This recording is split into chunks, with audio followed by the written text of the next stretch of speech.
బగ్గ ఎండలు కొట్టే టైంలా ముత్తమంది షేప్ ఆన పడితే పబ్లిక్ జనంతా నిమ్మల పడతారు. కానీ రాత్రి చిన్నగా వడ్డదా ఆన 2-3 గంటలు మయ్యర దంచితే పట్నంలో రోడ్లన్నీ చెరువులు.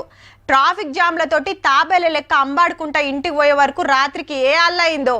బైకులు నడవక దిగి నూక్కవైనరు, ఆనకోట్లు లేక తడిసి ముద్దయినరు. పట్నంలో ఈ తిప్పలైతే ఊర్లల్లా రైతన్నలకు గింత నష్టమైంది. వరి చేన్లు ఒరిగినాయి, జొన్న చేన్లు ఆగమైనాయి, కళ్ళంలు ఎండబెట్టిన మిర్చి దర్శింది.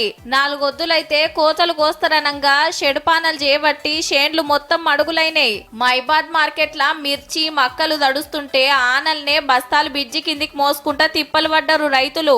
ఆగో పట్టాల మించి వరద ఎట్లా వారుతుందో. రాత్రంతా జాగారమే పాపం. కళ్ళంల మిర్చి మక్కలు ఎండబెడితే చెరువుల పోసినట్టే అయింది. 5 ఎకరాల మొక్కజొన్న వేసినాం, నిన్ననే తీసుకొచ్చి పోసినాం. రాత్రి ఫుల్ వర్షం వచ్చింది, మొత్తం దర్శనాయి. 3 రోజులు అయితే మిర్చి బస్తాలు తెచ్చి ఎవరు కాటకు రాలే. 76 బస్తాలు తెచ్చిన మొత్తం దర్శింది. ఎండలకు మంచిగా ఎండిన మిర్చి ఒక్క ఆనకే తడిసి ముద్దయింది. మార్కెట్ల వ్యాపారులు రేటు పెట్టక కాంటా లాల్చమైనందుకు ఆనలు పడి గింత నష్టం. కొన్ని రంగు మారినాయి అప్పుడే. దాంట్లో మేము ఆపుకున్నాం. మళ్ళీ వర్షం వచ్చేసి వర్షం కూడా మాకు గబ్బు లేదు సార్.